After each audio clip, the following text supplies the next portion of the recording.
Today we're interviewing Robert H. Stoll, who was born July 24th, 1926. Served in the Navy in World War II. Highest rank achieved was Chief Petty Officer. This interview is being recorded in Avon, New York on November 19th, 2013. I'm the interviewer. My name is James Kuhn. I'm a volunteer at the Canandaigua VA Medical Center. This interview is being conducted for the Veterans History Project at the Library of Congress.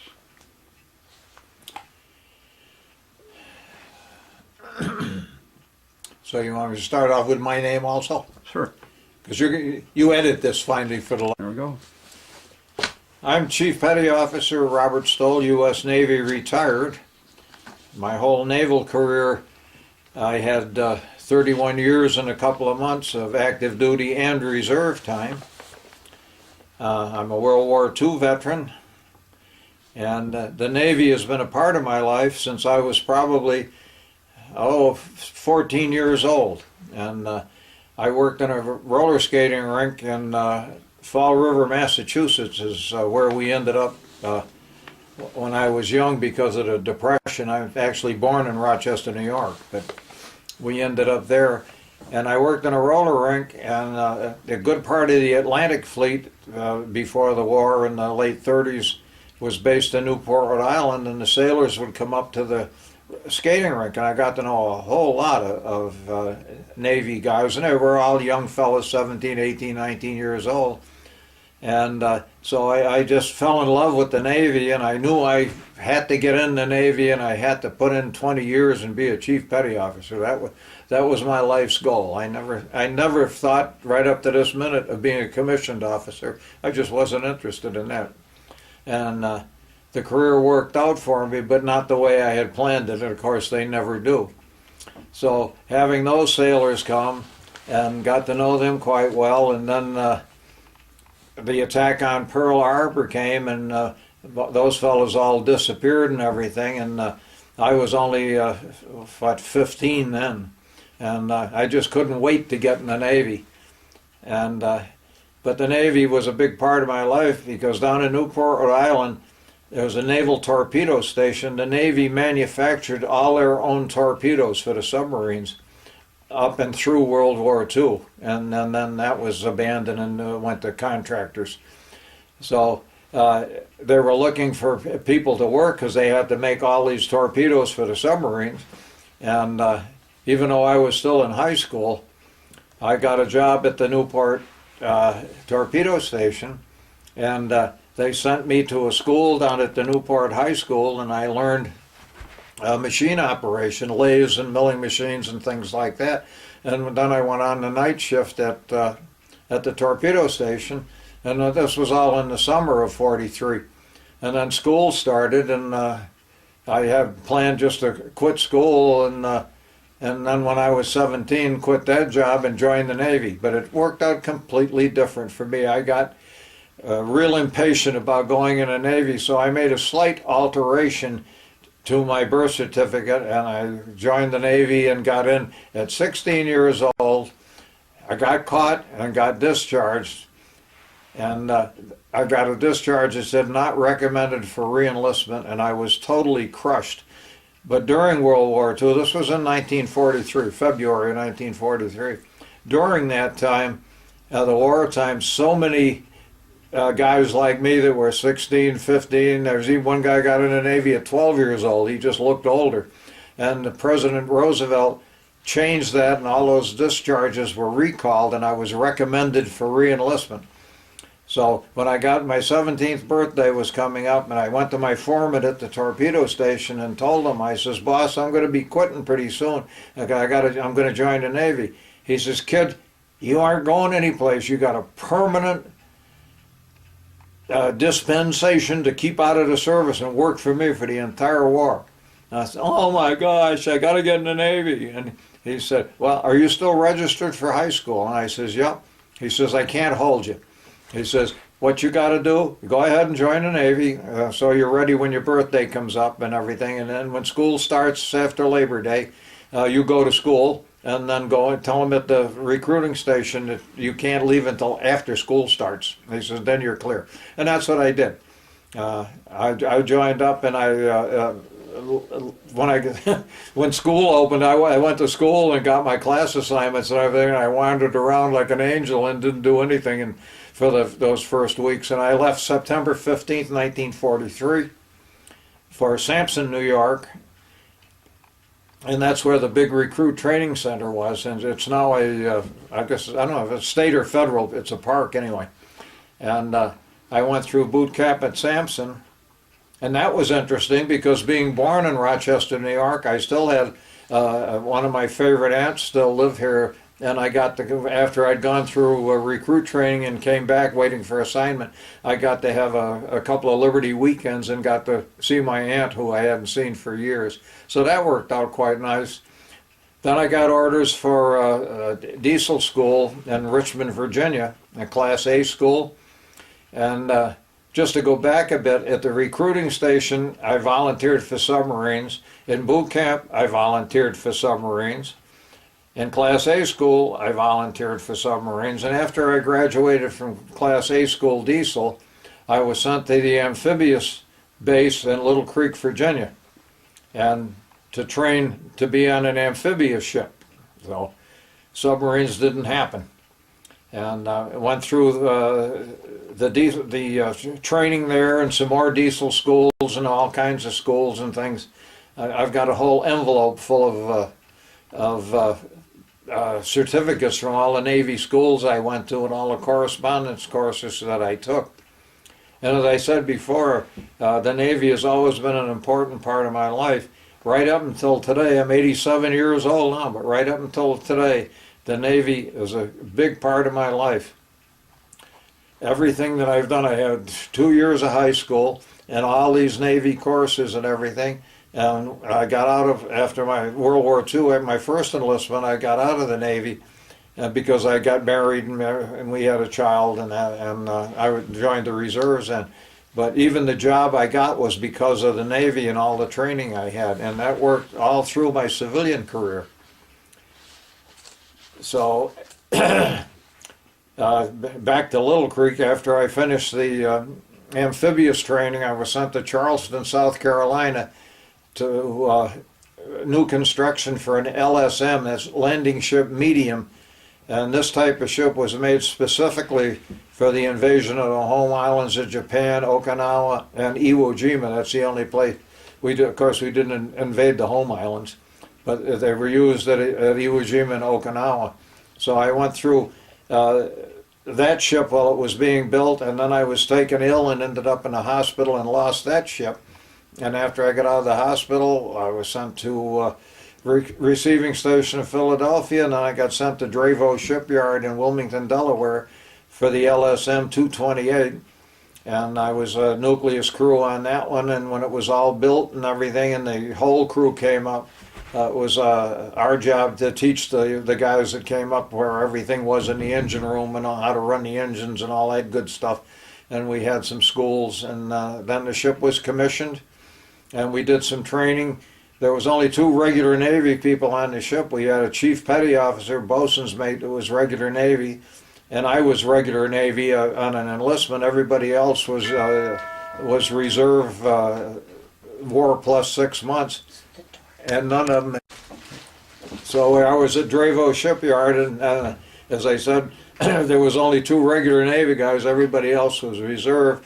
The lieutenant that was our commanding officer, he'd already been in combat on a minesweeper in the Pacific, so at least we had one experienced officer, and the rest of our officers weren't much older than I was. I was still 17, and those guys were probably 21 right from college. We called them 90-day wonders.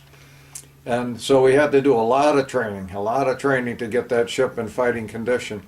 And it was, as I said, LSM 228. Those ships weren't named. They built over 200 of those. And the big LSTs, which most people are familiar with, you see them on a lot of World War II pictures, the ones with the big bow doors. And my ship was similar but smaller, had the bow doors and everything.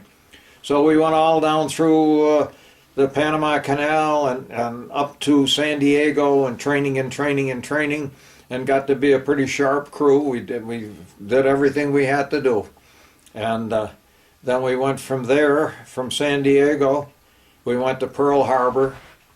And I remember that like it was yesterday, because when we pulled into Pearl Harbor, the battleship Arizona, a lot of the parts hadn't been burned off yet. They were still sticking up out of the water. And every ship going by the Arizona, even today, does what the Navy calls port honors. Everybody goes up and mans the rail, and they go by the Arizona, and everybody salutes. Even the big aircraft carriers today, they get everybody up on the flight deck, and they do port honors to the Arizona. So that was quite a big thrill to me. And from Pearl Harbor, we weren't there very long. They did some minor work on the ship and everything. There was always something goes wrong with them, as being a new ship. And then we left there. We were going to Guadalcanal, and what we were going to do there was pick up there was other ships that were with us to pick up what was left of the 1st Marine Division, because the island had been secured for a year and a half, and get ready for another invasion, which we didn't know where. So we went on down there. And so I got to cross the equator and do all the ceremonies for that, cross the international date line, and we went down to Guadalcanal and picked up the Marines, and came back up to Ulithi for training, and with a bunch of other ships. We did all our training with our Marines. They had the amphibious tanks, which they still use today, but of course they've been modernized after all these 60-some years or whatever it is. And then we took off for this invasion, and we didn't know where we were going. We left Pearl Harbor with a bunch of other ships and got to Ulithi and did our training there. And then finally they told us we were going to hit an island called Okinawa. So we started off there with our Marines, and when we came in the morning towards the invasion, of course, was right after sunrise. And when we were coming in, it was just looking... my battle station, I was a gunner on a 20-millimeter anti-aircraft gun, so I was up on deck and I could see everything. And it looked like heat lightning, because the battleships and the cruisers were putting sending all of the big guns and everything into Okinawa to make kind of clean things up so the Marines wouldn't all get killed. So, but it was interesting. It looked just like heat lightning on the horizon. And then we got there just when the sun was coming up and went through this whole line of battleships. I've seen them all, and I've seen the big 16-inch guns fire, and it was just awesome. And we went in for the invasion in my ship, the LSM-228, and I have documentation. We were the first American ship to hit the coral reef at Okinawa on the morning of April 1st, 1945. And we put our Marines ashore, and they went and did their thing. And then we were there for about 2.5 months with my ship. We were running freight, all kinds of freight back and forth to supply the Marines. We went to a bunch of the outlying islands around Okinawa. Being a gunner on a 20-millimeter, I have no count on how many kamikaze attacks that we went through, and our ship was lucky. We didn't even get a scratch in the paint at Okinawa, but the Navy lost 5,000 men at Okinawa to kamikazes, and my type of ship, there was either 4 or 5 of them were sunk by kamikazes, and my ship got credit for one full kamikaze that we shot, nobody else shot at, because we were going to another island someplace. And I have a whole list of all the places we went in the Pacific. I went something over 32,000 miles on that ship before it got back to San Diego after World War II was over. So I'm still a Marine lover. I met some really fine guys in the time that they were with us, and with running all the freight back and forth to them on Okinawa, and it was great. So still I was amphibious, no submarines. And then finally the war was over, and instead of going right back to the States like a lot of the guys did, they had a point system for the draftees and the reserves. And if you had so many points for combat medals, time in the service, you could get out. So our commanding officer, he left at Pearl Harbor. and then we started back for San Diego, and we hoped we were going to San Diego, but what they had us do, we went down and took the surrender of some of the bypassed islands. I took the surrender of Wake Island. I was there in Ponape and a couple of other islands. There was a whole task force that we did this and picked up the Japanese prisoners. Well, they weren't prisoners. Then we had a Japanese captain with us who was actually an American citizen, a graduate of UCLA, and he had to see his family, to go back to grandparents and that, and he got stuck in the Japanese army. So he was the big deal on the surrender of these different islands, because he'd go in and talk to the Japanese officers that have been stuck there for the last couple of years and tell them it's all over, you lost, or we lost, and then we would send them all out to the hospital ship to clean them up and feed them and all that, and that was the end of that. So eventually we got back to Pearl Harbor, and we went through the big typhoon at the end of Okinawa, and we lost some ships there, and a lot of the ships were really damaged. The LSM-228, we had some cracks in it, and it sprung so much it burned out all our shaft bearings, and we couldn't go fast. It took us forever to get to Pearl Harbor, and they did some temporary repairs, and we took off for San Diego. We pulled into San Diego, and almost the whole crew left, and they said it was going to go down through the Panama Canal and go to someplace in Texas to be scrapped, and it was only a little over a year old. But when they went in and got the military mail, they came back and they says, "Hey, Stoll, we got one for you from the Bureau of Naval Personnel." I opened that up, and I had delayed orders to submarine school with 30 days leave. And this was in January 1st, right around there of 1946. So somebody all during the war there had me flagged being regular Navy and everything, and I wanted to go to submarines. So I came back to Rochester. My folks had moved back here from Massachusetts then, and I went on to submarine school, and as a E5 second class petty officer, where most of the guys in my sub-school class were just out of recruit camp or Class A school. So I was kind of a senior guy, being a veteran, and went through sub-school, and then they wanted me to be an instructor in damage control school. I did that for a little while, and I went down to see my boss, lieutenant commander, and says, "Hey, I came to sub-school to be on a submarine. I want to go." He said, "Well, you're a combat veteran. You didn't have leave for over 2 years." He says, "You're entitled. You had your 30 days, but you got a lot more leave." And I said, "I don't care. I want to go on a submarine." Well, he said, "Okay, you can have any submarine base you want. Where do you want to go?" And I said, "Well, I don't want to stay in New London." And he said, "Don't you like New London?" I said, "I love New London, but I'm going home to Rochester every weekend. I can't afford it." So I picked Key West, Florida. So I went to Key West, and I took the draft down because I was a senior petty officer. I had all the records and everything going down.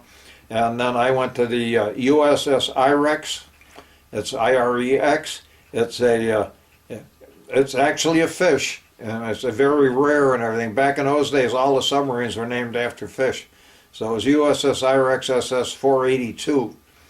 It was a brand new diesel submarine, and it was in the Panama Canal when the war ended and came back to Key West. So it was a beautiful ship, all brand new, all the latest stuff. And I was on that, and we did a lot of training on that, and did a lot of things. And then we went up to Kittery, Maine, Portsmouth, New Hampshire Navy Yard for our first overhaul and to have a snorkel put on. Diesel engines burn up a whole bunch of air when they're running, so those submarines couldn't run submerged with the engines, and they ran on batteries, which made them real slow. They couldn't go very fast. So the Germans had the snorkel during the war, and we never could develop this valve on top to keep the water from coming in. So the IREX was the very first ship, a Navy submarine, to have an American designed snorkel put on it. And I got to go through all the testing on that, and did some other stuff. And by that time it was getting up near July of 1947, and my first enlistment ran out. And I had met a girl in Rochester when I was on that 30-day leave, and I came home, and I got out of the Navy in July of 47, came home, married her, immediately joined the reserves, which really upset her. And I was in the reserves, and I wasn't recalled for Korea. And they extended my enlistment for a year, so I had 5 years there. I finished 4 active, 5 years reserve, and then I was out of the Navy completely for 10 years. And I was working for the local utility company. And one of the guys there told me, he says, "Hey, Bob," he says, "you ought to go down and join the reserves." He says, "You got all these years as a steam fitter and everything. You can probably get on there and get first class or chief in the CB reserves." So I didn't even tell my first wife that I was going to do that. I went ahead and he told me what to do. I went in and told him I wanted to be a chief petty officer. And they said, "Well, we don't like to do that. We'll give you first class," which is E6. So I didn't lose anything. I came back in the reserve program, CBs, as an E6 utilities man. And that was a great experience. I was in the CBs for reserve for about 4 years, and we did a lot of projects and everything. Our 2 weeks active duty was not what they call it, active duty for training, but we would go to different bases and we would work our butts off for the 2 weeks. I got to go to Camp Lejeune with the Marines. I got to go back to Little Creek, who I hadn't been there for years, and that base is still active today. That's where the Navy SEALs are now. And I got to do a whole lot of things. At the end of Vietnam, they before at the time it ended, actually, the recruiters were having a lot of problems. Younger people that see this thing won't know about it, but the country was totally anti-military by the end of Vietnam, and they asked if some of us older Navy chiefs that were in the reserves could take up to 18 months active duty and help the U.S. Navy regular recruiters. So I talked to my vice president with the utility, and he said I could go, and that would be fine. I wouldn't lose seniority or anything or raises, and because my company backed up I think they still do today, the reserves in the military. So I went back on active duty for 18 months, and right at the end, they talked about disestablishing the CB battalion, Reserve Battalion, MCB 19 for New York State. So I had them write a letter to the Navy Department asking them if I could cross-rate to chief engineman, because of all my active duty was as an engineman back when I was in the regular Navy in World War II. So I got a nice letter from this Navy captain. So we don't normally let chiefs cross-rate because you're a specialist, but because of my record and everything that I did, if I got all the practical factors in on my own, at my own expense, and then took the test for chief, and if I passed it with a 3.5 or better, they'd think about it. So there was a big Navy ship up in Buffalo. The Prowess was a big Navy minesweeper, and on their weekend drill, I would drive up there at my own expense and go on that ship and get all my practical factors checked off on all the equipment on the ship and all that, and some other things that I had to do. And I took the exam for chief, and I passed it a little better than a 3.6, and they cross-rated me back to a chief engineman. So the very first thing I did when I got that, I put in for my 2 weeks active duty, any operating submarine at New London. And the yeoman at the reserve center, he said, "I can't write that." I said, "Just write it. That's what I want, and see what they do." So they sent me down to the USS Clamagore, and I spent 2 weeks on that ship, and I hadn't even seen a submarine in all those years. And for the rest of my naval career, up until the time I retired in 1981 from the reserves without pay, because you don't get your pension till 60 in the reserves, I was on 5 different submarine tenders for my 2 weeks. I got called back for special assignment right from RG&E. Well, that's the utility I worked for, to do some special stuff that there was nobody on the active duty that the detailers could send to it. One of them was on a destroyer. They were changing air conditioners. The chief that was running the thing got transferred, in the first class that took it over, he had a death in the family, and they couldn't find anybody in the whole Navy but me. So they called down at the power plant where I worked, and I called them back and asked my boss, and they let me. So I ended up on an extra 2 weeks that year, and I did the job. and I received a meritorious service medal and a nice plaque for doing that job from the regular Navy people. So, as I said earlier in my little speech here, the Navy, I owe them everything I have, because I did not complete high school. I only had 2 full years. After I came back because of getting married when I was only 21, and I went to night school for a while, but I never got any degrees. But I had all these Navy schools and everything, and that's how I got the job with the utility, and I moved up through the utility.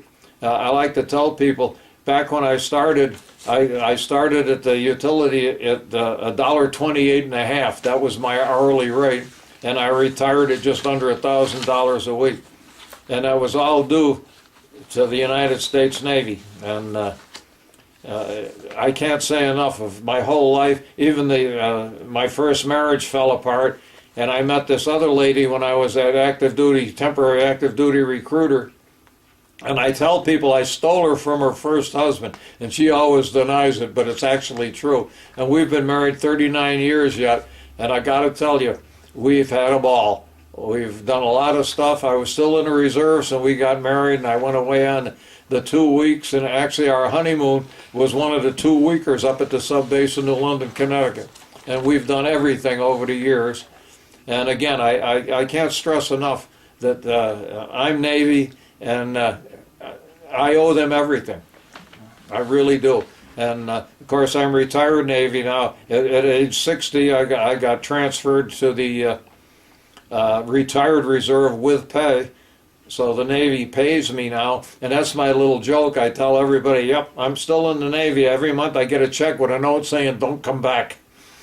So it has been a life. As I said earlier, I'm 87 years old now, and because of the physical training and stuff in all those years in the military, I take pretty good care of myself, and I'm quite healthy and can do a lot of stuff. And it's just been a life, and I'm very involved now. I belong to the United States Submarine Veterans. I belong to the American Legion and the VFW. I'm active in all 3 of those, and I keep myself busy. Of course, my wife keeps me busy. She's always got projects. You know how they are, and I think that about covers my whole naval life and everything. That was a total of 31 years and a couple of months. Chief, as you think back about the people you met in the Navy, are there any individuals that sort of stand out in your mind that you learned from or that were good role models for you? Oh, yeah. I met some wonderful people back in the LSM days. The guys on the ship, one young man, he was my age in particular, his name was Russ Brady. He was a quartermaster in the Navy. That's the enlisted navigator. And both of us were pretty good-looking kids, and the officers took a vote of who was the best looker on the LSM, and I won. And I kept in touch with Russ Brady for many years, and now I do believe that I'm the only survivor of the LSM 228. I belong to their organization. Excuse me. We went to their reunion in Providence here a couple of months ago, and their first reunion they had 1,600 LSMers. This reunion we had 78 people, and half of them were wives. So most of the guys are dead. We were 2 veterans. We're going fast. There was 20 million of us in World War II, and now we're down around 1 million left, and that's it. Okay. You want to show me your wall, your medals and so forth now? Is it off? That's about the whole history of my military career, and I have what us retirees like to call her I love me wall. I was fortunate enough to earn some medals, and you'll see those hopefully if they come out good on this little camera. And I also have some pictures of when I was young and handsome and when I was old and retired. So we're going to take a little break here, and we'll go and get set up to do that, and we'll be back. Move on. Okay. There are some photos here on my I Love Me wall, as I called it. The top one is my recruit company. I'm way up here next to the top row. This young, handsome gentleman here is me at 17 years old in recruit training. This one was taken some months later after I finished the Class A school. And this one here is a second-class petty officer. That's when I came back from the LSM in World War II. That was taken on my 30-day leave. And when I went through submarine school, before I go on, the 228 up here, that's the LSM that I was on. And the coral reef there is Okinawa.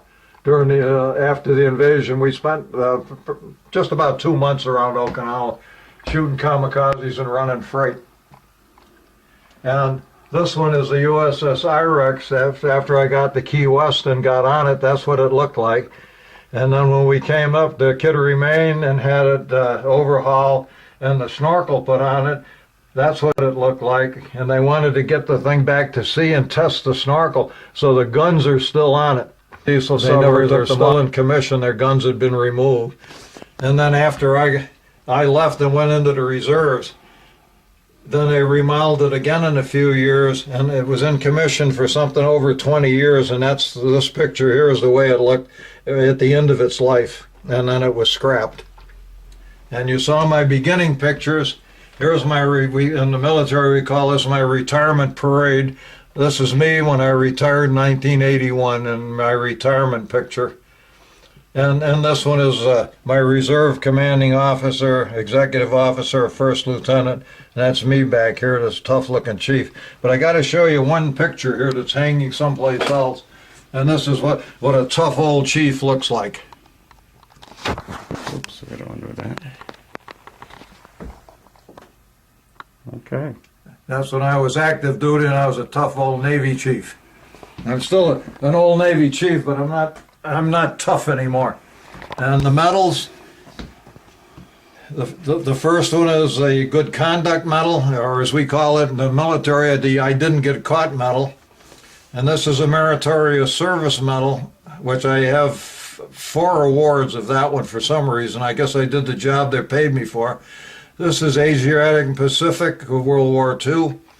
This one's Asiatic and Pacific World War II with the Battle Star for Okinawa. This is the American Theater. This is the World War II Victory Medal. This one is the National Defense Medal. That was for my volunteer 18 months active duty. This still is being issued today. And this is the 20-year Reserve Medal. And these other 4 are New York State Naval Militia medals. I was also part of the Naval Militia for a number of years. And here's my submarine veterans insignia, and that's on my shirt too. And the VFW, American Legion. This is my Chief Petty Officer's rank insignia, and my submarine qualified Dolphins, and this little pin here is for 50 years being qualified in submarines. And the 2 pictures are copies of the 2 that you previously saw.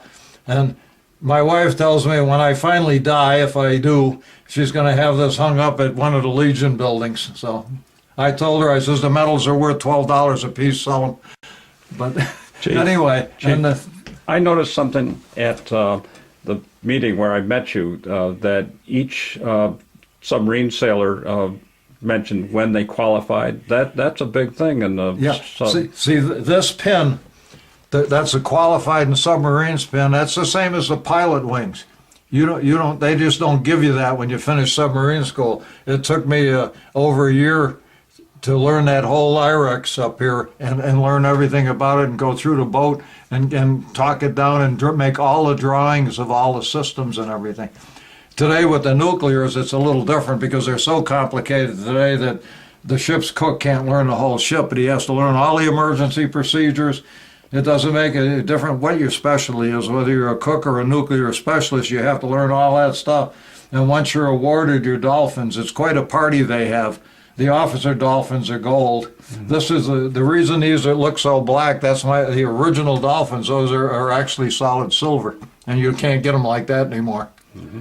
And so once you win your dolphins, they'll never taken away from you unless it's disciplinary action. So I was on the other submarine, the Clamagore, and in each submarine you go on, you have to re-qualify. but you've already earned your pin. You have to learn the submarine you're on. So, and these are a couple of, this one, when I retired, the chiefs at Syracuse had this made for me. And this one, the USS Fulton's a submarine tender, and I'd been on that. I was up in New London. I'd been on it in reserves probably 7 or 8 times. They'd run us up there on a weekend. They were so short-handed. They'd send a bus to Syracuse where I was drilling, and we'd end up going to New London for the weekend and then coming home. And I did that up until I was 60, and I just couldn't do it anymore. I was starting to get old. Now, was that an active duty submarine or was that a training ship? No, this one? Yeah. No, it has a big submarine tender. It's like a passenger liner. It had a whole squadron of fast attack submarines. I have a secret clearance for nuclear submarines, so I could work on them. Okay. And that was all in the reserves. So I've been on that tender. Would you like me to show you the vest that I had on at the party? Sure. Well, let me go get it. Yeah. As I said, I'm a member of Submarine Veterans Incorporated, and this is our meeting vest, and all these patches that are on there, my medals, my rank, the Clamagore, and the IREX, and others are for the different submarine tenders that I was on, and all of us have our I Love Me vests with all our patches on them. And these things, my wife made this vest. And even making it, just the material and all, it was well over $100 plus buying all the patches. So, but it looks pretty sharp, don't you think? Certainly does. So I think that's about all I've got to say, unless my cameraman and producer here has any questions for me. Only one thing. Thank you so much for doing this interview, and thank you for your service. My pleasure, sir.